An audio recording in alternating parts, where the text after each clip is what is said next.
What's good, my fellow deadheads? Your overlord has returned. Today we have another JJK Phantom Parade video. And guys, I just want to say a big shout out to Billy or those silly Billies.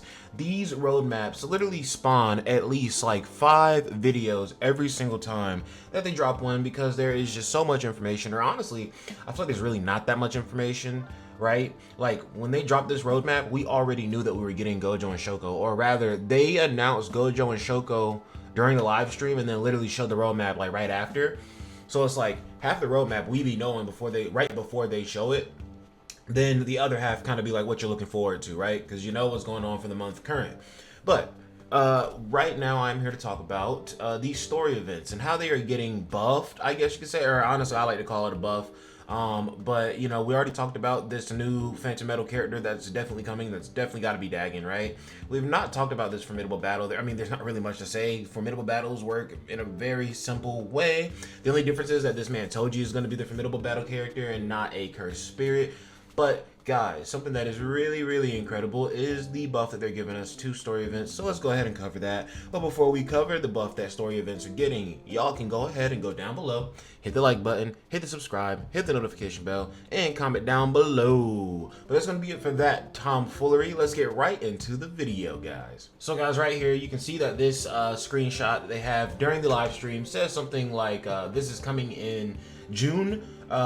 Usually the updates right after the anniversaries are always like crazy. Like the last time we had a big update right after the anniversary was Cursed Sweet Battle. Now this time they're implementing a new game mode. So very good themes that they're already setting, right? After every anniversary, whether it be a half anniversary or a full anniversary, we are getting some new form of content that is somewhat permanent in the game, right? I say somewhat permanent because yes, Cursed Sweet Battle is permanent, but you cannot run it infinitely during the week, right? There are a set number of times that you could run it during the week, but nonetheless it is still a new form of content. What they seem to be doing is just adding more and more different layers of content, right? So that even if it's not necessarily the most in-depth content, we just have more options for content as we are waiting throughout the week for things to reset, or as we wait for new characters to release. Now I will go ahead and say that this is a permanent content just because it is in the permanent content section of the game. These missions right, or this tab right here, is literally where you go when you click on like the place to get to your story mode. But realistically, this is just like the event center, I like to think of it as, right? So this is going to be the event center where you can go and do permanent tasks. These are going to be added to permanent tasks because there literally is a section in the game where you can click and look at all of the prior scenes, I believe, from all of the prior story events, but you cannot go back in and replay those story events. Now with this, you can officially go back in and play these story events, but it does seem like there's an extra little twist onto it. You can see right here that whenever they show the pictures like this, these are all the rewards that you can get. Let's actually translate what it says right below this and see if it gives us a name for this fancy little item here, which you will be using to open up the story missions whenever they are not active. So the thing beside that little tag says unlock with the Leaf of Remembrance, and then this says get event exclusive rewards on the other side under all of the rewards. So this is called the Leaf of Remembrance, or maybe like a tag or a seal of remembrance. You know, the translations are a little weird sometimes. Now guys, I do not know how often they will be giving these out. Hopefully I could see it being maybe like a new stamina system, right? Where like you have like 3 to 6 of these at any given moment or at max, and you can use them, and over the course of the day they recharge, and they take a lot longer to recharge because this is like a rerun on content. This is not necessarily brand new content that you need to push your account to some new level. But you can see here that the first 3 events that we're going to be getting back, and I actually have the names of them pulled up, so let me get them. So guys, the first one that we're going to get here, and it's literally in order by our first, second, and third events that we got in the game, but just story events, not including map events. I do not know how the buff for map events will look just yet, but we can probably make some strong speculations based off of how these events look buffed up. But the first one is a Homesick Horizon. That one had a recollection bit that did not matter whatsoever. So literally just a very unmemorable event, and it's like the very first one in the game. We have the Land Where Shadows Fall, which is what came out with Domain Expansion Fushiguro. and his page was decent, but I'm pretty sure it makes you lose health in exchange for some extra damage, when there were plenty of options that were just better for it if you get them from the standard banner. Then the third one is going to be Gojo Satoru's Memorable Holiday.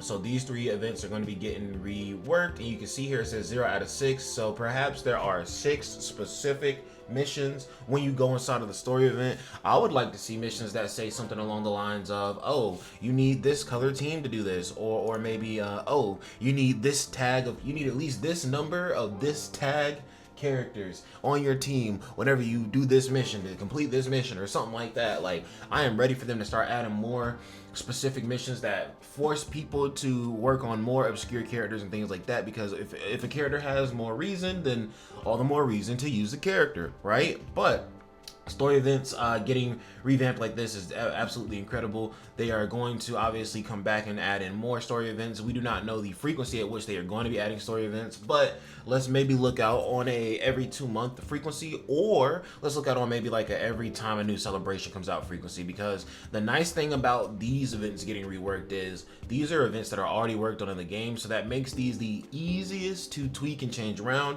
because there is already a base level which the players are used to. So if you release this again with the Leaf of Remembrance or the Tag of Remembrance, then you know, players can tell you whether the events are too hard, or whether it's just like too boring, not easy, or not fun enough, right? But I am hoping for the best.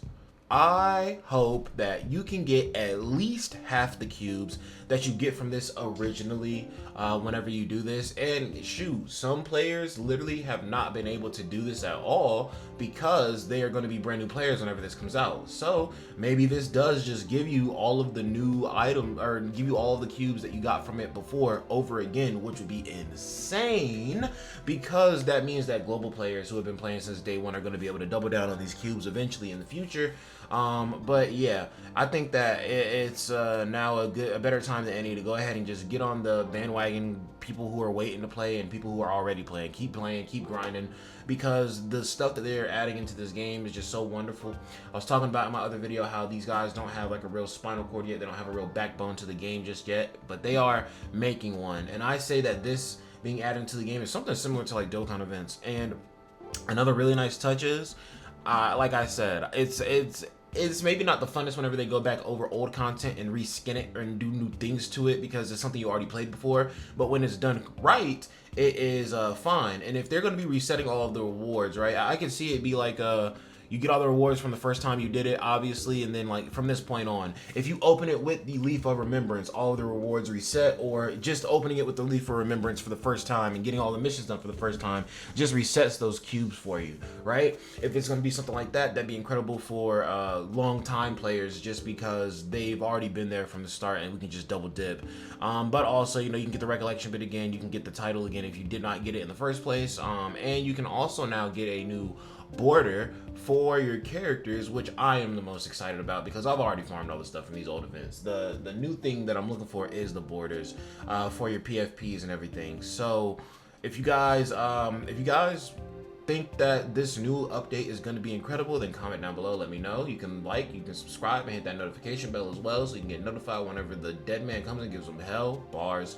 But yeah, let me know what else you want to see. I mean, I feel like there's still more things from the 1.5 anniversary that we can definitely talk about. Not even just things from this roadmap that I've been spawning 1,000,001 videos from, but more than likely just things in general that have been releasing during the 1.5 anniversary, because that just implements new things for the global version. Everything that released in the Japanese version obviously sets new guidelines for the global version, but the global version is going to meet those guidelines a lot faster, because the global version is on a time crunch schedule that is constantly trying to keep up with the Japanese player base. But guys, like I said, go down below, do the whole spiel, you know how it goes. That is it for your boy, DEADMANVINCE. Hopefully you guys did enjoy. And if you didn't enjoy, then awaken your mind's eye, because I had a good ass time. But the Dead Man loves you guys. Peace out.